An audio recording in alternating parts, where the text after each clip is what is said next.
Hey everybody, welcome to day 4 of Fast Track with FlowTrack. I'm Danny and Lisa, and today we are going to be covering buying a phone number. We're going to go over the phone system, the 10 DLC registration, and then we're going to build a simple automation to be able to do a missed call text back, and then that's going to be part of a very simple IVR build. All right. And I'd like to point out, like I always do in the beginning, there's multiple ways of doing this stuff. You know, we're showing you the way we do it. We like to keep things really, really simple. You know, we've built some really complicated systems, and we've learned we make more money because it's easier for our clients to understand when we keep things simple. All right. And with that being said, being the fact it's going to be a jam-packed hour, I'm going to go ahead and get started. All right. So I'm not going to share my screen, Lisa. So you're welcome to stay on. I'm gonna basically talk about the phone system. Let me start. The phone system is fundamentally one of the most unique things about FlowTrack. Okay. Now, you know, I come from another system that basically used Twilio, and the way that system worked was basically an in-between number, and it would just forward it. Okay. So you would just be getting a phone number, and that number would be accepting text messages, and then you would just forward it to whatever number you wanted. Okay. And for most of you, that is probably what we're going to do here, except we're going to use the FlowTrack phone system. We don't have to use Twilio. We already have everything set up. You know, they help us with the 10 DLC compliance, which is one of the reasons why I like using an all-in-one system, because compliance can be kind of a pain, and it's always changing. And so keep in mind, everything we're going to show you today is current as of us recording today. All right. There's always updates to the 10 DLC. And if you don't know, the 10 DLC is managed by the very same phone companies that filter. All right. So they get to be there. Not only are we paying them for the pleasure of texting, we're also paying them for the pleasure to filter us. So we want to make sure that we do this right, because ultimately they are the ones that decide if your traffic is good and if you are considered spam. All right. So let's go ahead and get into it. I'm going to go ahead and share my screen. And here we go. All right. So I am now looking at the FlowTrack home screen. And where we're going is going to be the phone over here. All right. Now, I went ahead and tried to register the 10 DLC ahead of time and bought a phone number, but I'm going to do the whole process all over again. Okay. For those of you that haven't started, this number is going to be 0. And you just click here and we go to where we can buy numbers. All right. So that's the first thing we're going to do. So what we're going to do is go ahead and select this. And then by default, it's going to search our area code. And I'm in San Antonio. So it's going to give me some numbers that are available, as well as the cost and so forth. Okay. And if you're lucky, you're going to see some that have a check mark that basically say they go through some extra verification. I don't see them in my locality, so it's not really a big deal, where that check mark is actually a verified number, clean, it's gone through the ringer. But I've never really had a problem just choosing any number. So I'm just going to choose one. You can scroll down and see if there's more. I'm not going to waste that time right now. I'm just going to select one. And then we get to name it. All right. Now, this can be whatever you want. You know, if it's going to be the main number, we can say main phone number. Or if it was, say, to me, I would put Danny's number. If it was to Lisa, I would put Lisa's number. If I was putting it on Google, it would be the Google number. It's whatever you want. The good news is you can change it later, so it doesn't really matter that much. I also, because I like to put the number in the name, because sometimes, and since I can see it here on the left, or I'm sorry, on the right, 083, did I do that right? 393083. Okay. Because what's going to end up happening is when we purchase this number, it's going to put it in the chat inbox. It's going to create its own inbox. And so I like to put the number and what it's for in the name, so it's easy for me to just know what I'm looking at. It's not really a big deal. Caller ID display. So this does matter. And in this case, I'm going to put the name of our business. Okay. And there we go. Destination, this is where we get to decide if we want it to forward, even though we don't set up the forwarding yet, or if we want it to ring in the app. And this is a great opportunity to explain the difference. Okay, so we have a choice, right? The way that I was discussing earlier, which is a forwarding, you would basically get this number and it would work like many other systems. That number, you put it wherever you need to put it, you text people from it, and when they call that number back, all it's really going to do is transfer that phone call to whatever number we configure here in a little bit. All right, that's option number one. Option number two, which is the web phone, means that instead, it's not going to forward it anywhere. It's going to stay within the FlowTrack ecosystem, that call. So the FlowTrack's not in the middle and sending it somewhere else. It's just going to stay in FlowTrack. And what that means is that it's going to ring here in the browser. And if you have the PWA app on your phone, it will ring on your phone. You'll get a notification. All right. Now, I can tell you this. I prefer the forwarding only because I believe it's simpler for customers to understand that they just pick up the phone with their normal number rather than putting an app in it. But really, it's just dealer's choice. However you want to do it is fine. I like the forwarding way, but I'll tell you what, there are some really cool features if you do it the web phone way. And there's always more things being added. One example of doing that, of the FlowTrack web phone way, is that you can make the phone ring in multiple places. Like let's say you have a sales team. You can have a phone number just for sales, and using the web phone, you can make that ring to a group of users in here, which is really slick. Now, keep in mind, in that way, they have to be using the FlowTrack PWA app, or they need to be logged into their browser with speakers and a mic. Okay, so for advanced people, that's great, but I personally deal with a lot of mom and pops. I don't want to put an app in the middle of them if they're not too technologically inclined. I just want them to pick up the phone. So for me, I prefer, in my use case, to just let them do the call forwarding way, which is how I'm going to set it up for you guys now. Now, in a later training, we will do a full web phone configuration. Okay. But I want to give you guys one way so there's no confusion. All right. So I'm not worried about where it's going to ring right now. I'm just going to put no destination. You can tag the phone number. I don't get a lot of phone numbers, so I'm not really worried about it. And then we can record inbound phone calls, but keep in mind that it's not as simple as just checking this box.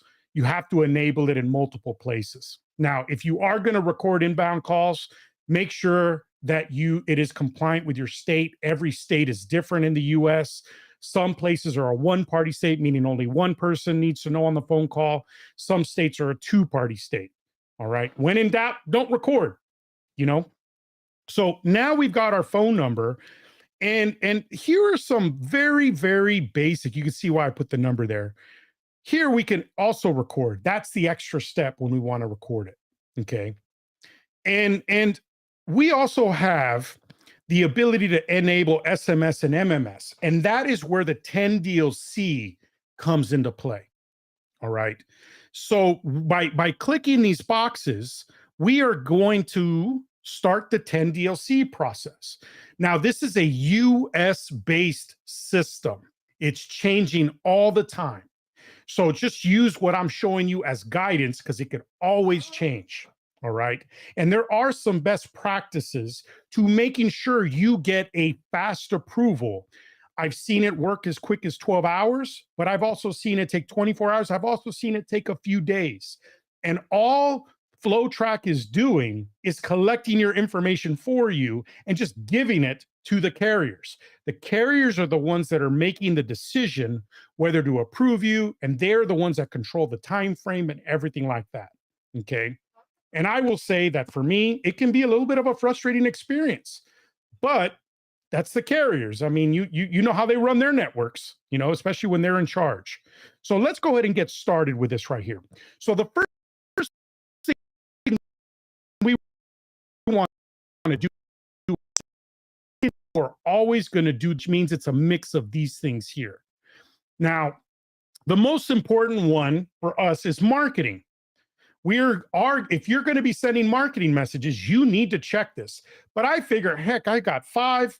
Let me choose 5 just in case I want to use them. So not very many people use it, but we do some 2FA in some sensitive industries, especially if it's like a paper lead kind of thing. We do send account notifications, maybe a link to a password reset. We definitely do customer care. And those are the 4 that I do. But I figure, hey, you know what? Delivery notification, even though that's for shipping, I kind of repurpose it and say, hey, your subscription may have renewed or whatever. But the most important one is definitely marketing and customer care, because that's really what most businesses are going to do. Okay, so I'm going to hit next. The next thing is we need to put in our brand. Okay, so this is very, very important. All right, you want to use the legal business name that you registered your business with. Okay, and for you sole proprietors, you can put your sole proprietor name. But if you are an LLC and have an EIN number, which if you don't know what an EIN number, then you're probably just a regular sole proprietor. An EIN number is like the Social Security, but for a business. You have to put in that number. Okay, so I'm going to hit next. And we already had our EIN number in here. That's why it allows us, and put in the information that matches your registration. That is important. The number one reason for getting rejected from a 10 DLC standpoint is they are taking this information and matching it up against a database of legal corporations. And if the EIN number and the name of your business don't match those records, you might not get approved. Okay, so you have to be very meticulous in making sure that when it asks for your address, your EIN, and your legal business name, that it matches exactly. Okay, so we're going to keep going. Now here, what the carriers want to know is, are we compliant? All right. Now there's some pre-typed messages here, and I like what's here in the opt-in message. It's basically saying, thanks for subscribing, type stop to cancel. But the opt-out message, I like to make a little bit of change. I like to change this to how to restart.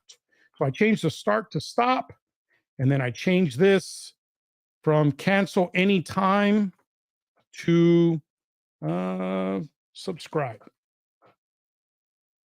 Okay. Business name is there. The default's pretty good. So we're going to hit next. Now we're basically having to answer questions for the phone companies. Okay. Please type a description of business reasons why you need to send SMS and MMS. Now, I'm going to say some of these questions don't make a whole lot of sense even to me, but I do the best I can. Okay. I'm just going to tell you what I put. So please type a description of the business reason.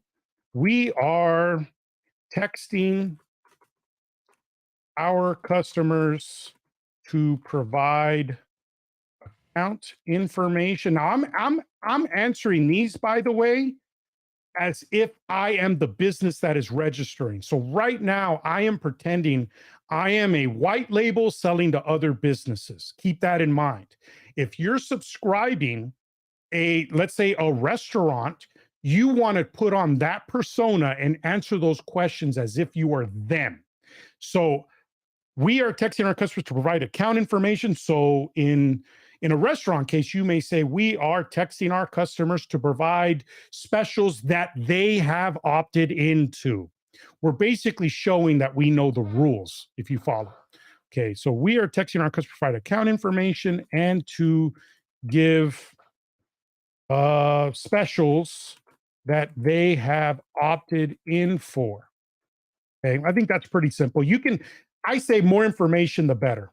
Okay, what type of customers do you plan to message? I interpret this as, are they retail? Are they, in other words, are they consumers? Are they B2B?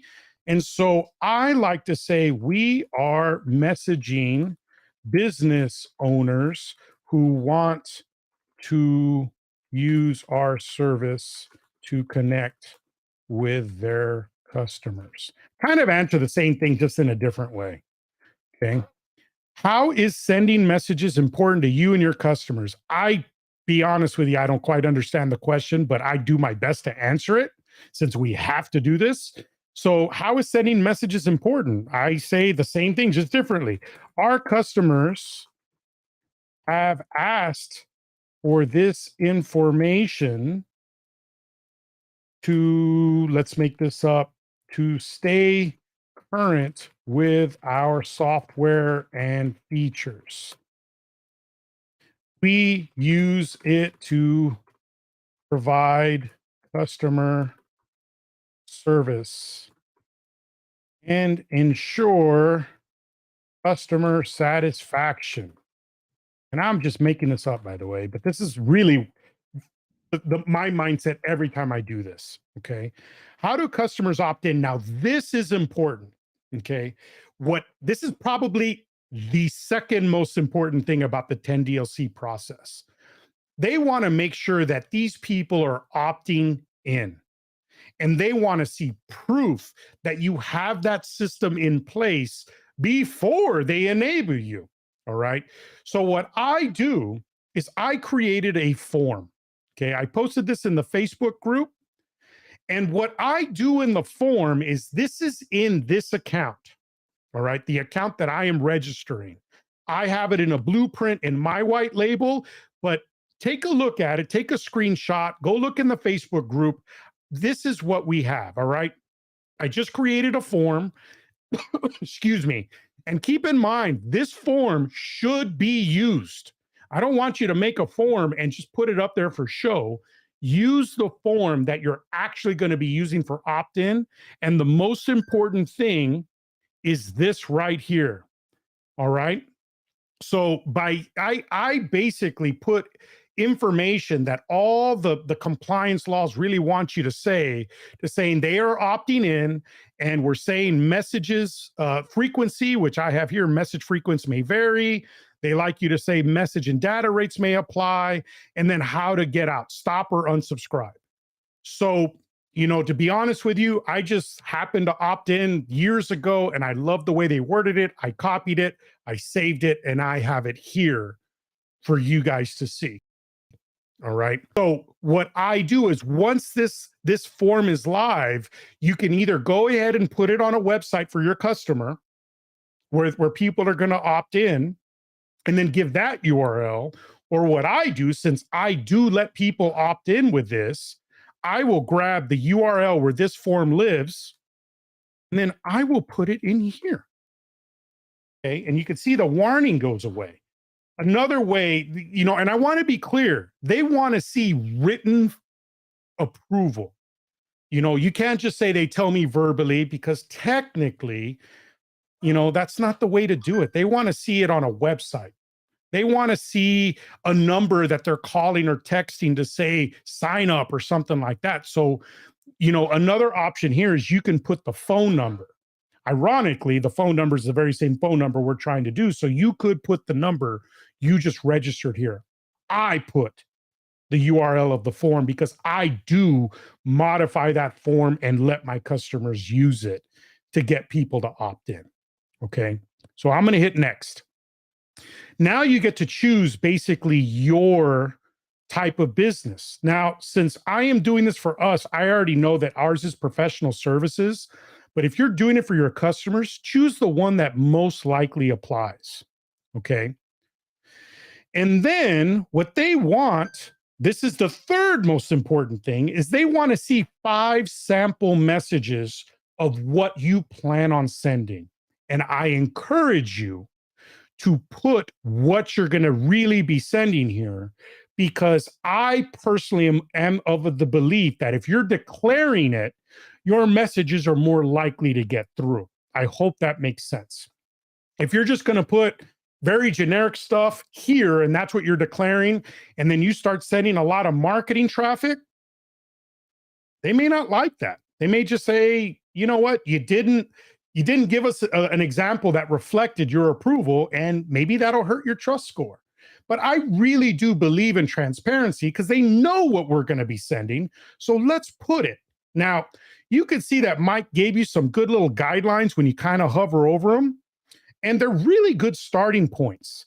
And make sure at every single one of these at the end, put this reply to stop right here. Put that in the bottom of each one. I'm really grateful that FlowTrack had the foresight to make sure they're there because they want you to get approved. FlowTrack is not the one that's denying our 10DLC registrations. It's the carriers. And so FlowTrack is constantly making improvements to try to increase our chances of getting through. Okay, so let's look at my cheat message here. Hi, this is Mike. Want to see if you could book a call tomorrow at 3 p.m. Yeah, that sounds great. And he put a URL. Okay, so let's put, hi, this is Danny. Thank you for purchasing FlowTrack. Okay, here is my calendar link to book an appointment. Like that is actually something I would say.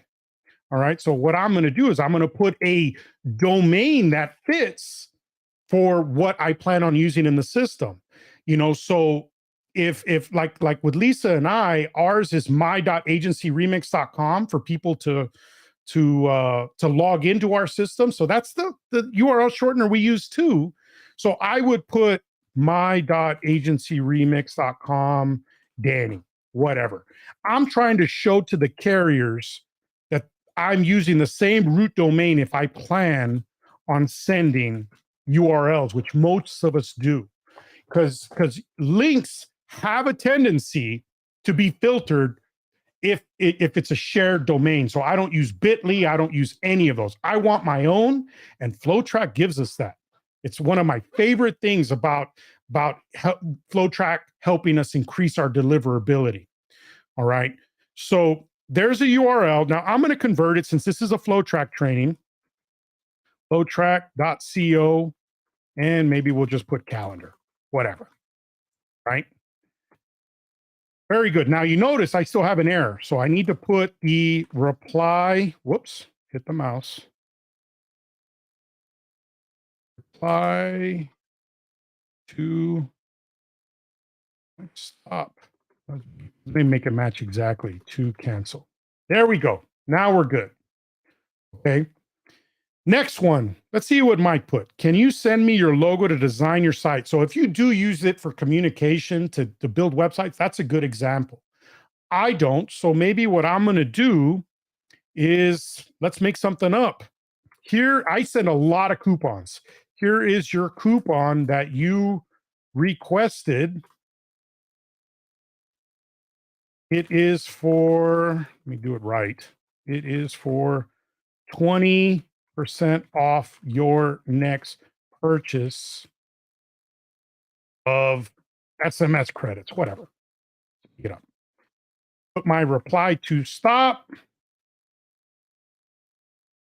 Okay, next one. Let's see what Mike put. I'm going to email you invoice to pay, so you can do that. If you ask for invoices, that's a good example. I'm going to say, here is your password reset link, and I'm going to put another URL. I like putting URLs in here because I want my URLs to get through. My.flowtrack.co and password reset, whatever. I'm making it up. The URL really doesn't matter, but the root matters. Okay, so we're going to put our reply stop to cancel. All right, now we got our third. Fourth, let's do something promo-y. Let's say, hey, we haven't heard from you. I don't want your discount to expire. And this is actually stuff that I use. That's how I'm choosing these words. I want you, when you are registering for your customer, to actually think about what they're going to be texting. Okay. And the things that get filtered out more than anything are marketing messages. The thing that get filtered out more than that are marketing messages with links in them. So if you notice, I am trying to show I send links. Please don't block it. I'm trying to put discount coupon in here. All right. I'll be honest. I don't know if it makes much of a difference, but I okay. Want your discount expire? Let me know if you need or if you have any questions. Reply, stop to cancel. All right, next one, last one. Okay. Can you give me a call so we can help? Great. I like putting the phone number in here. That's a great idea.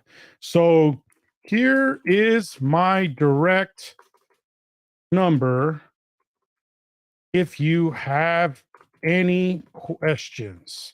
And I'm just going to put a number there. Okay. And you could put the real number there, which may not be a bad idea. Reply, stop to cancel. All right. So I think we're good. Now, this last step is important. Now, for most of you, not all of you, these presets are fine. If you are in the mortgage industry or you deal in lending, you're probably going to want to change that. You know, they're trying to identify if you're going to be doing certain things that they're really finicky about. So yes, we do have a subscriber opt-in. Absolutely. If you don't, they may not even approve you. Do we have a help trigger? We actually do. It's already pre-built in. Thank you, FlowTrack. We do not do direct lending or loan arrangement, but if you do, you make sure you turn this on. Do we use embedded phone numbers? Yes, we do forward. So I choose to leave that yes. I like the default. Age-gated content. Ooh, this one you need to read up on it if you are dealing with the alcohol, tobacco, CBD. You know, some traffic is prohibited at certain levels, but there are some ways to send certain types of messaging where you have to be either over 18 or 21. I'm not going to guide you on that because that's a very slippery slope. But if you are dealing with anything alcohol, tobacco, firearms, gambling, anything like that, you are going to want to turn this on. Okay. I do not do that. So I'm going to leave that off. There's easier ways to make money. Subscriber opt out. We absolutely have that. That is the stop. Okay. Number pooling. It's no, we don't have number pooling here in the system at this time. Maybe one day we'll be able to do that, where for those of you that know what that is, that's basically allowing a rotated number that changes with each visitor to do keyword tracking. Embedded link. Yes, that is a URL shortener that forwards. Since we have that built into the system and I use it every day, I leave that on yes. And I do not use this account for affiliate marketing. If you do, you need to turn that on to yes. Okay, so now I'm going to hit next. And then we're basically being notified about our fees. Now, this is US, okay? And so I'm only showing you the US. It could be different in different areas. You know, I've heard that there may be some fees coming to Canada. I don't live there, so I can't guide you. But these are the US things. Basically, what it's saying is we are agreeing to these fees. And let me explain them. So there is a setup fee of $15. All this money, by the way, goes to the campaign registry. Okay, this is not a FlowTrack fee, just so we're clear. And we pay $15 for the company to review our application or a setup fee. And then we pay $4, I believe, unless it changed recently. It used to be $4 for a brand verification fee. Like I said, these fees change all the time, but those fees are one time. The one we need to be aware of is the reoccurring. For me, it is $10 a month. Okay. Now, I'd like to point out that these fees come out of the messaging or the bank of this customer. When they put in their credit card to buy SMS and email credits and phone numbers, they have a balance that I call the bank. That is where this fee comes out. So you want to make sure that there's a credit card in the system before you even get into this process. Now I'm going to agree to it and hit create plan. All right.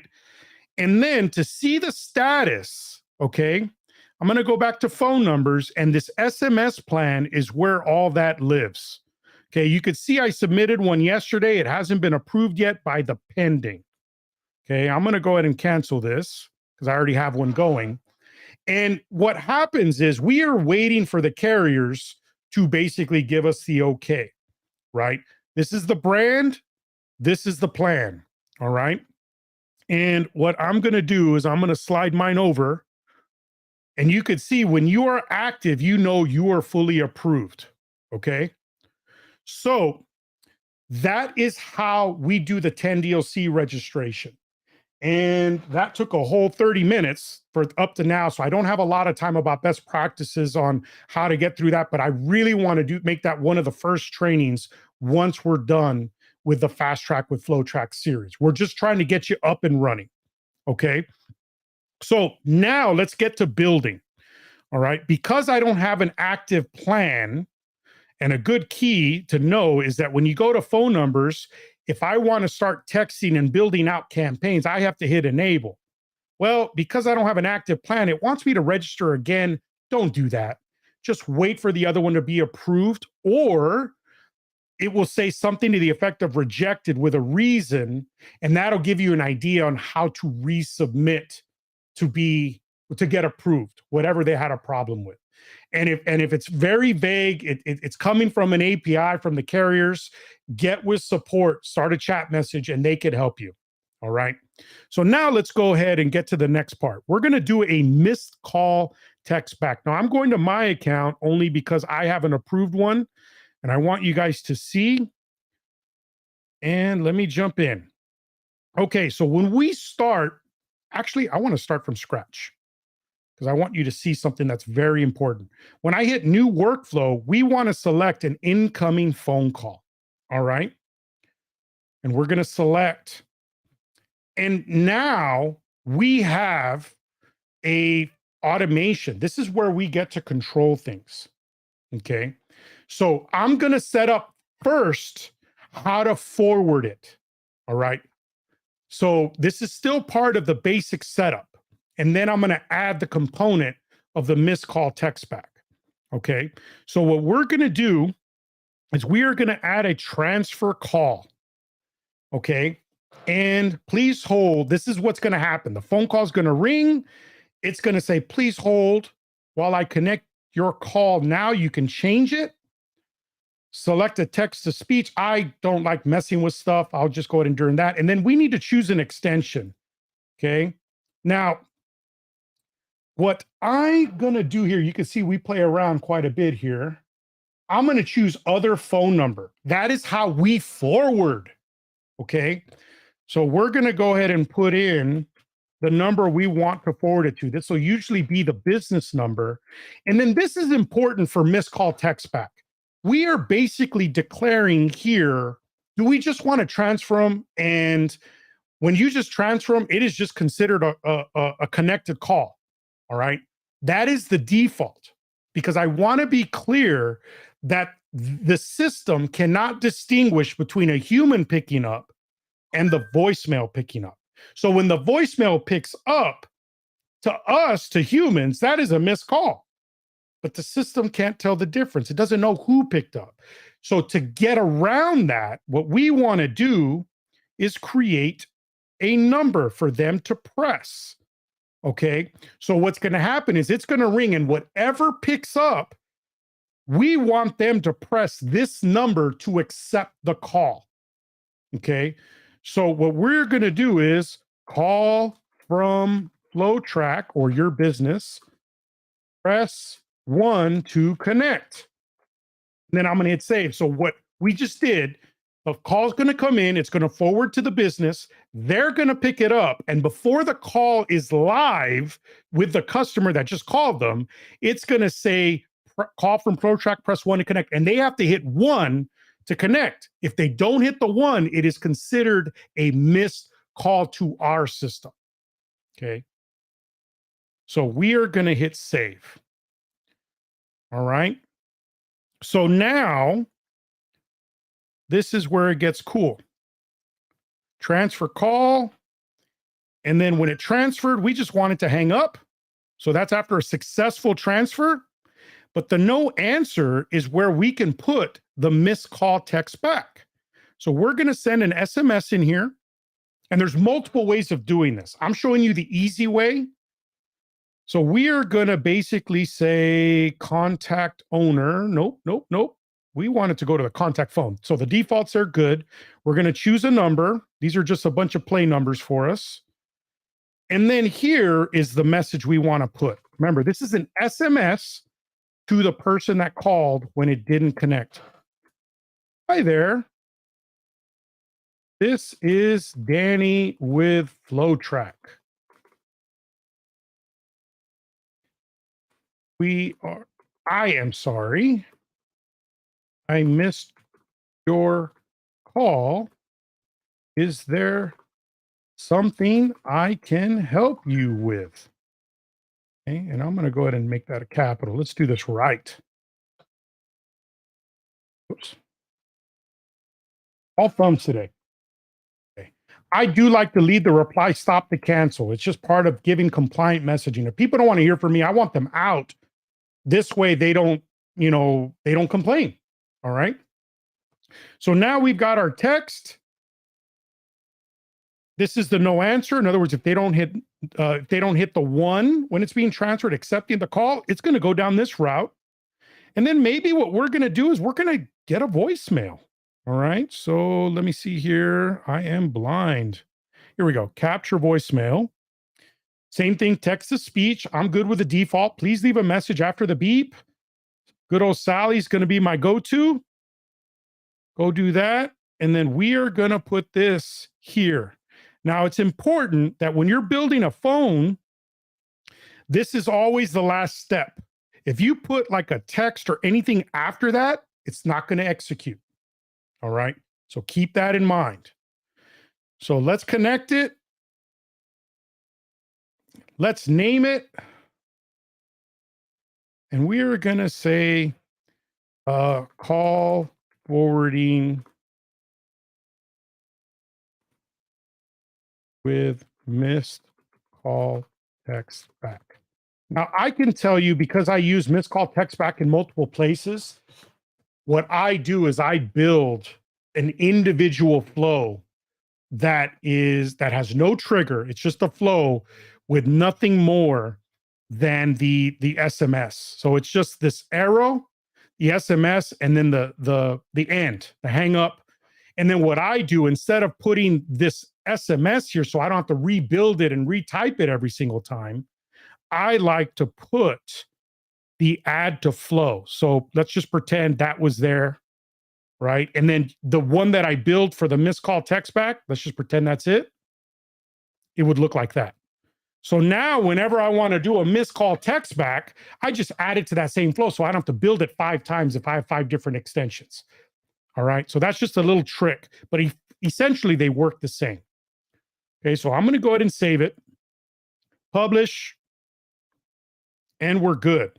Now, to really make this work, now I need to connect the phone number to this automation. So we're going to go back to phone. We're going to go over here to phone numbers. Okay. And then we're going to select the phone number. This one's not even being used because this is a play account.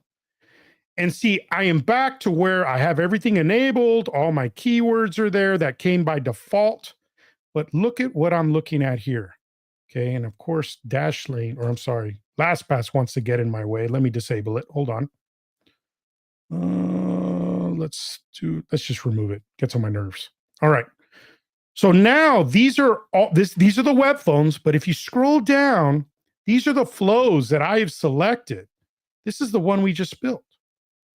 So this means that when anyone calls this number, it is going to go here. And since I set up that flow, going back to the flow, it's going to work like this. Phone call rings, it comes in, it's going to say, please hold while I connect your call now. Obviously, I would say something to the effect of, thank you for calling FlowTrack. Let me connect your call now. Whatever's clever. It's going to forward to this number, which would be the normal business's number. And then I want them to hit 1 if I'm going to enable missed call text back. If you don't care, pros, I'm giving it a second. There we are. If you don't care about missed call text back, you can disable this. Okay, you can just instantly transfer, which means that it's always going to go there and voicemails are left on their phone, which, to be honest with you, is my preference. I'm going to speak, and a lot of people are going to disagree with me, and they wouldn't be wrong, is that because you need to make a choice. I've never really seen a whole lot of missed call text back recover a lot of phone calls. It does happen. What I see is a lot of spammers calling, a lot of people not responding to the missed call text back because they're spammers. And so when my customer sees all these missed call text back, they see it not working and they think it leaves a little bit of a negative impression. Okay. And I prefer, and a lot of people will disagree with me, you know what? If someone's going to leave you a voicemail, I'm not going to change where you check it. Just get it with a phone, which already has a voicemail, whether that's your cell phone or your business anyway. I try to change as little as possible. Now, are you wrong for doing it differently? Absolutely not. A lot of people love selling the missed call text back. It is cool. But to me, and only me, it's really more of something that sounds cool, that I prefer to not change where their voicemail goes. I prefer for them to get my system for something that actually matters. So that's just how I feel. But I wanted to show you because the missed call text back does sound really sexy, you know, but if you pay attention to it, and if your customer pays attention to it, they're just going to see 20, 30, 40 phone calls that are spam and a text and nobody replies. And they're just gonna be like, oh, well, I guess I didn't need that. You know, so if that's a big part of your business, you know, if that's your main selling point, be mindful of that. It's not mine, so I really don't care if it's in there or not. But I don't want to change where they get their voicemail. I want to change as little as possible. That is my approach. Okay. And I think it works for us. The least I change how they do things, the better off in our system, my system. Okay. So we are good. We have it connected. We created a missed call text back, and I am going to go ahead and convert this now to an IVR. Okay. Same concept. So instead of just directly taking them to a transfer, I'm going to move all this down. Lisa? Yeah, we just have some questions, and I think they're related to what you've already done. Do you want to do those now or at the end? Let me finish the IVR. I normally say yes, but I want to make sure I get through it. We only have about 17 minutes. Sounds So good. let me finish the IVR and I'll answer as many as I can. Thank you. All right. So what I'm going to do, instead of immediately transferring, I am going to get the IVR multiple choice. And this is a super cool feature. Now here, we need to type what we wanted to do when a person calls, what we wanted to say. Press 1 for sales or 2 for support. Okay, and let's just go ahead and honor that. And then we may say press 3. I'll just type it like this so it's consistent, for an operator. Okay. Good old Sally's my go-to. Number of retries, in other words, how many times are they allowed to try to put in a correct entry?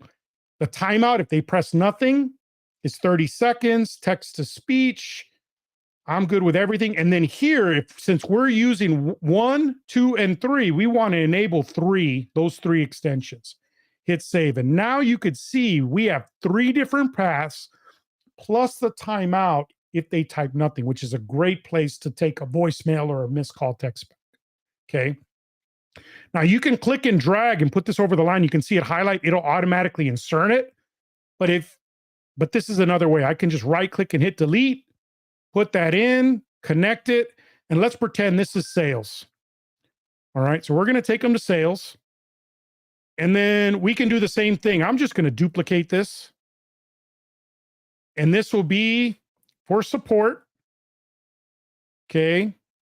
And then let's pretend, I think we said 3 would be an operator. So we're going to make 3 the operator. Now, don't forget, you'd have to go in here and change where they ring if you're forwarding. And then what we can do is kind of follow the same sequence. So we can just click that over here for no answer. Whoops. I just noticed they are different. So we're going to go no and hold on. Let me move this. Okay, that's better. Now I can read it. I got confused there. So we're going to go no answer, no answer. And then all the no answers are going to go down the same path. And then the transfer is going to automatically go to that number. So all we need to do is terminate it now. The call went through, they accepted it. So that's a very, very simple IVR.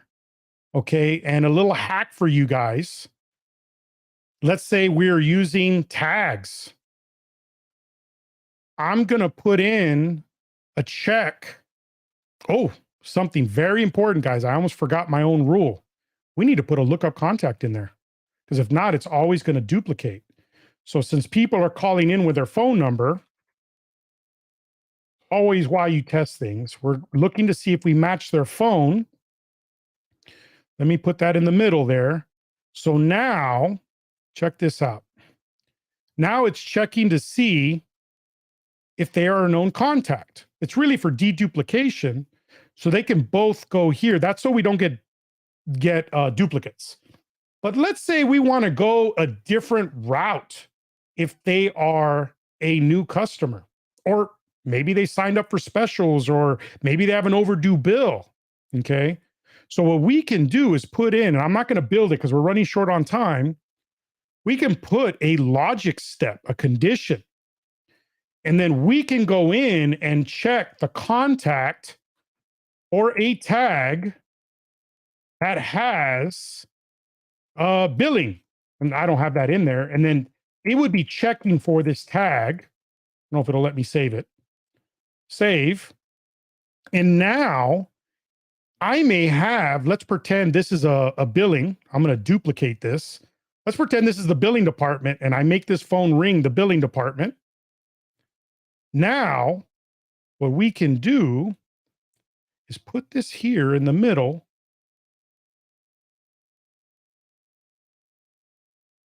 And if it's no, if they don't need to, if they don't have that tag, we want them to go here. But if they do have that tag, we want them to go to billing.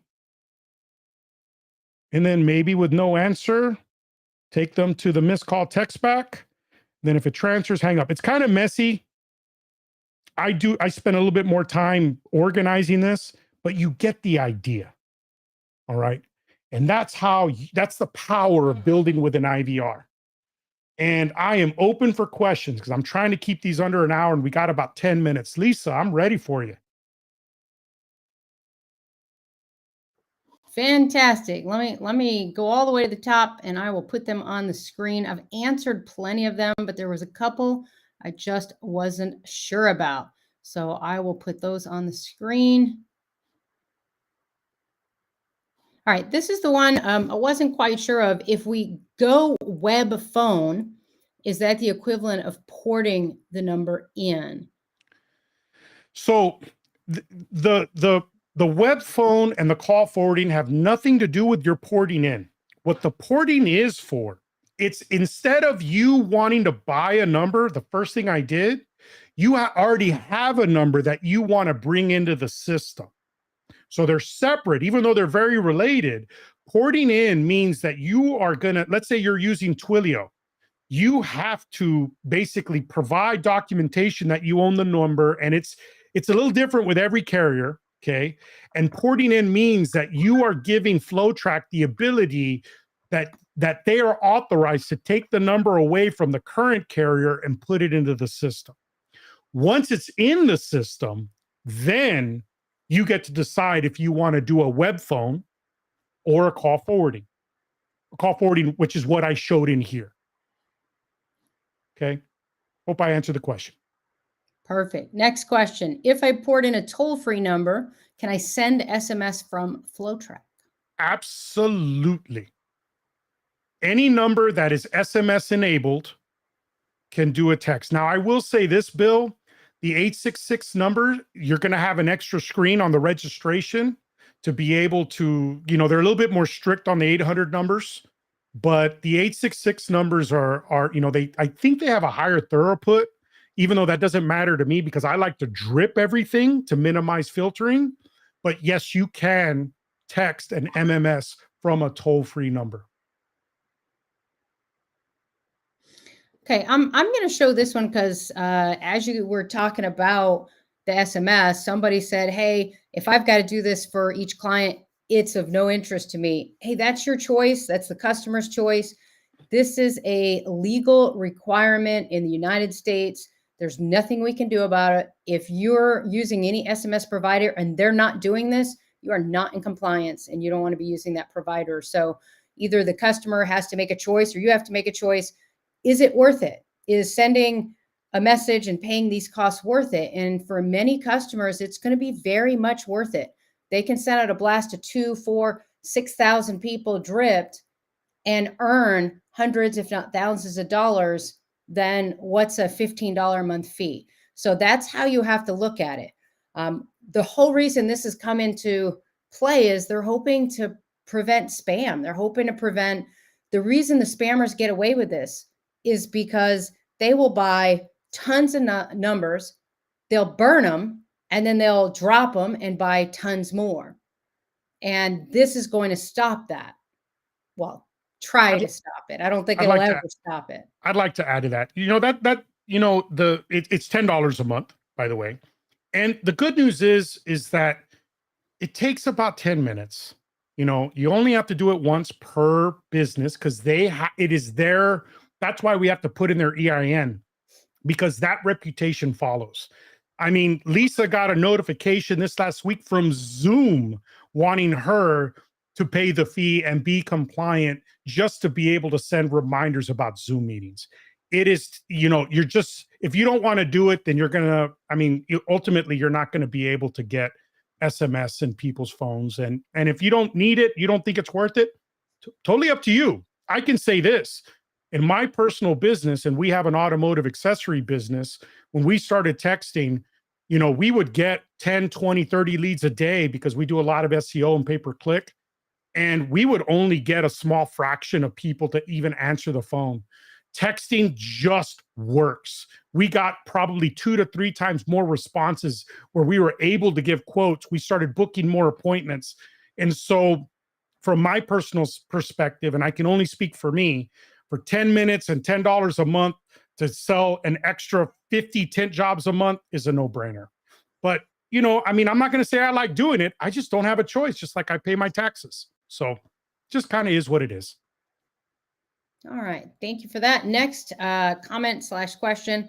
How do we know over time if we're still compliant? And how do we know if we are being filtered? The use of the number may change over time. So that's a multi-part question and a good one. Compliance is, as long as you're approved, it's kind of its own thing. And as long as it still says active, you're compliant. However, what ends up happening is all the active means is that you're actively registered and you're approved to start sending. Once you start sending, depending on the messages you send over time, you get a hidden reputation score. All right. And I don't know if it's ever made public. I just know that we don't see it here. Okay. And that reputation score is locked into that EIN. That's why they want it. All right. So spammers can't just say, oh, I'm just going to go to another SMS provider. I'm just going to do this. And every time a message comes through, they're checking their registry to see if it's a registration or somebody that's registered, meaning us as the account sender. And they're going to check our domain store and then, our reputation score, and then see if they want to deliver our messages. And each individual phone carrier has their own metric. So, even like when I was with Twilio, it would say sometimes undelivered, this and that.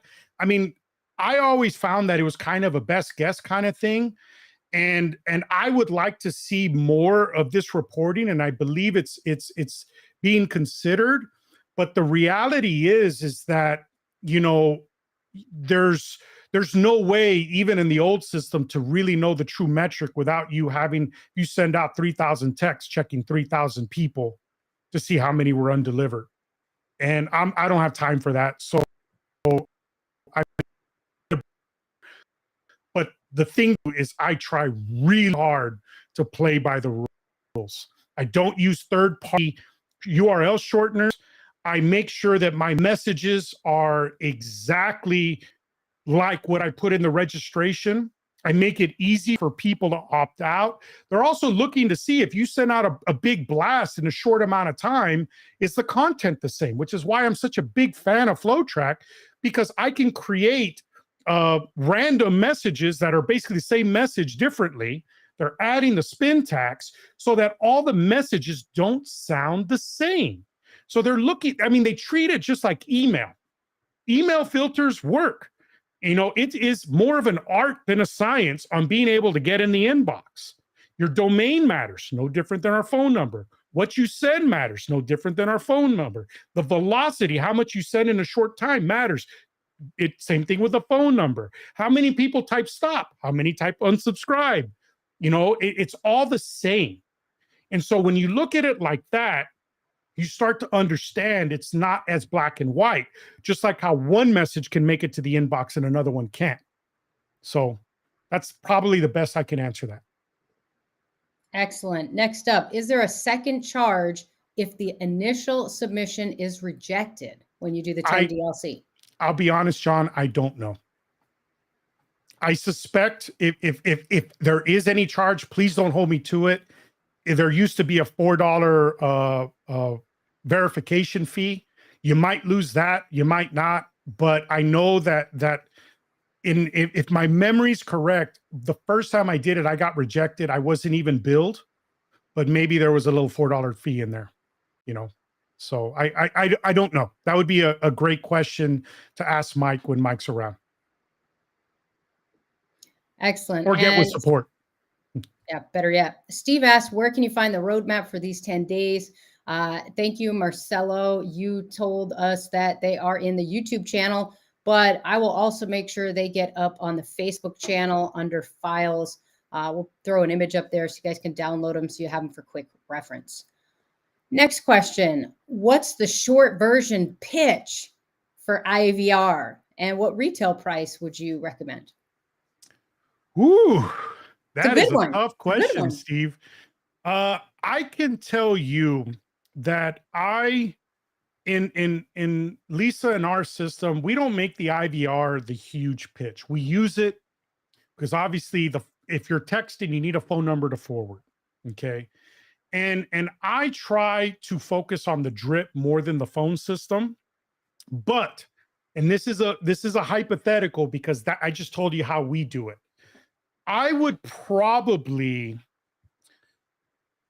man, that's a tough one. You know, that's a tough one. Only because you're going against Ring Central. I mean, I think it depends on the vertical, you know, because if you do like a fixed price per month, if they do high volume, you could lose. If you go, you'd obviously have to go in cheap. I would say probably, you know, $5-10 a month and then figure out a per minute fee, but you'd have to basically get into how many minutes they use and show them the math that they'd be saving money over Ring Central. And I'm going to be honest, I don't think I'll ever go down that route. I use it as a tool in my chest, but I don't necessarily use it as something that I charge. Let me replace your phone system yet.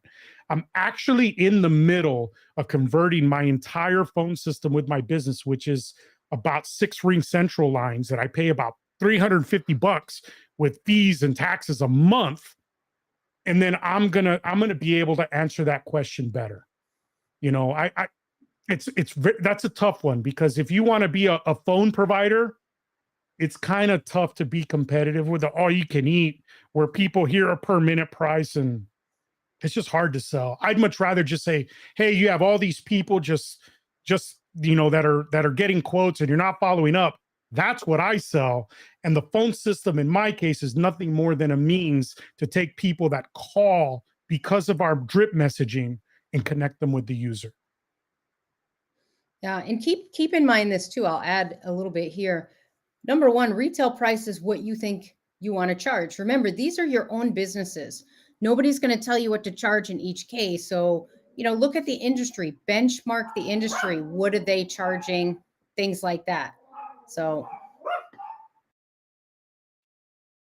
All right.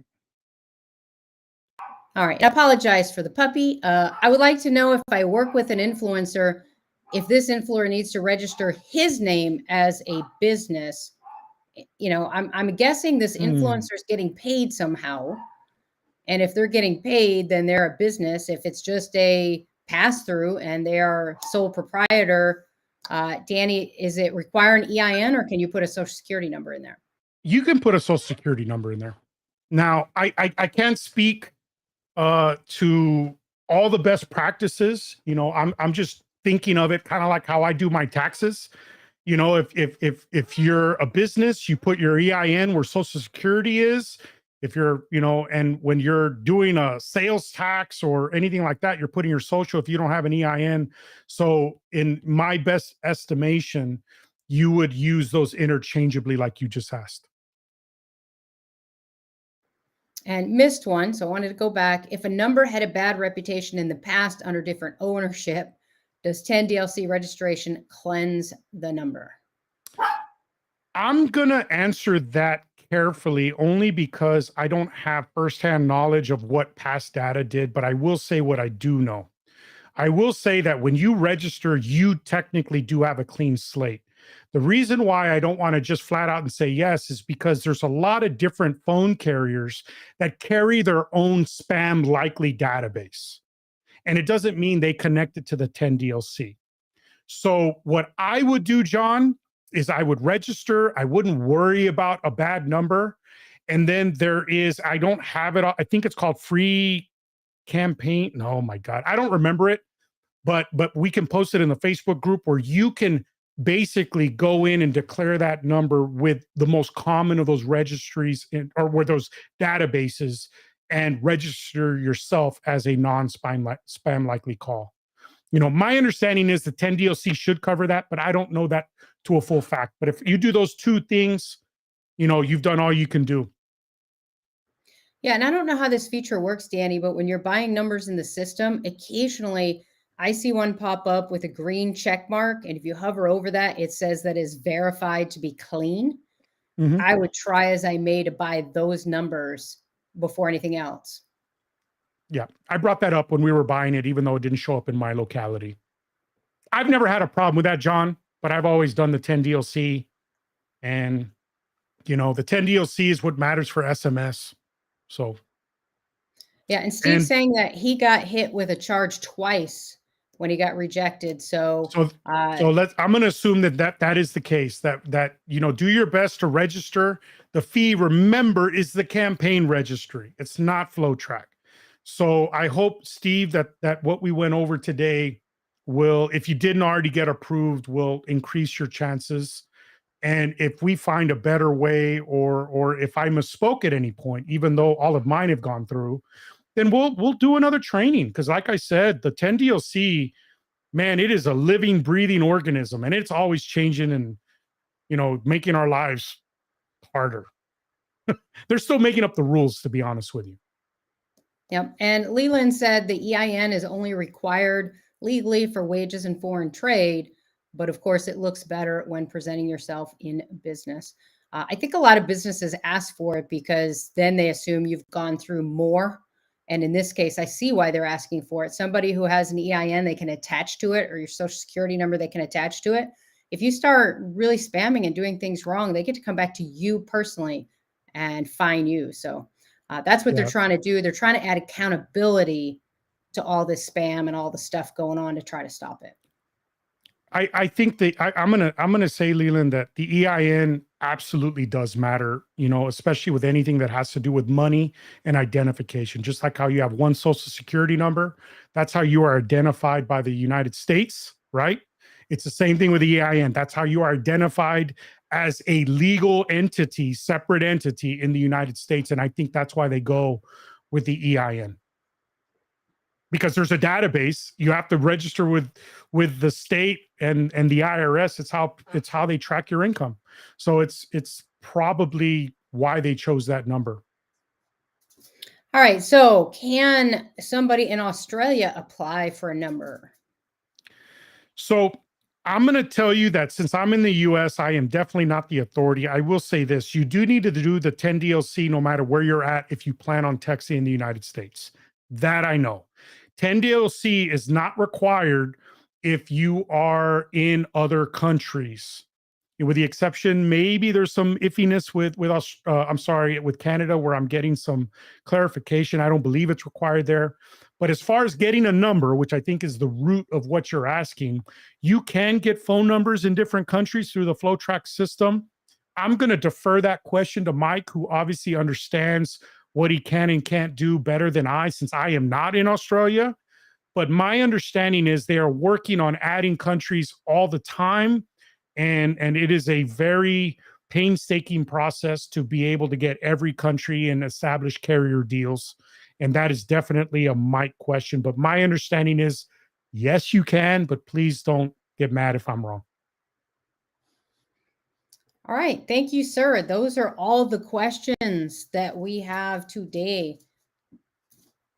Any final thoughts, Danny? You know, guys, I really hope that we're helping you. You know, getting started is obviously the hardest part and everything like that. And if you have any questions where you need further clarification, please go to the Facebook group, post it there. I'm there as often as I can when I'm in between phone calls, in between meetings, and I will do my best to at least point you in the right direction. All right. Yeah, and we don't have the fancy graphic that Mike has, but as Mike always says, make sure you follow FlowTrack on Facebook. Make sure you like and subscribe to YouTube, Instagram, Twitter, etc. A lot of times people within the group can get to it faster than sometimes Danny or me or Mike or Jawad or whoever it is. The group's been very, very good at least I've found lots of answers. And don't forget, in the Facebook group, you can search. So before you ask a question, search. You'll be surprised that you can really glean a lot of information and find a lot of answers quickly by searching the Facebook group. That's how, when I first started with FlowTrack, I was learning a bunch of stuff. I was trying to find it where I could. All right. Well, thanks everybody for showing up. We're grateful that you chose to give us just slightly over an hour of your time on a weekend, and we're going to be here again tomorrow at the same time. We are going to go over, let me see here, email. So we're going to connect an email box. We're also going to create a chat inbox. We're going to briefly go over the contact section. We're going to show you what's in the contact screen. We are going to set up notifications for people that are sending in SMS, that are sending in emails, sending them chat, to make sure you don't miss them. And then at the same automation, we are going to also be confirming, hey, we received your message, or whatever's clever. Okay. So it's very light day when it comes to automations, but we want to make sure that you know how to set up each of the channels in your system. And that's going to be tomorrow at the same time. Yes, sir. And we're going to be here 10 straight days. So up until next Friday, we are here. Check out, I'll make sure it's in the download section on Facebook. And then you can check also on YouTube. It shows you what's in each day. And if you missed any of the days, please go back and rewatch. Lots of great information there. And if you guys have questions, concerns, as Danny said, just throw them into Facebook, come to sessions, just get all the information you need. Thanks all. Thank you. Bye-bye.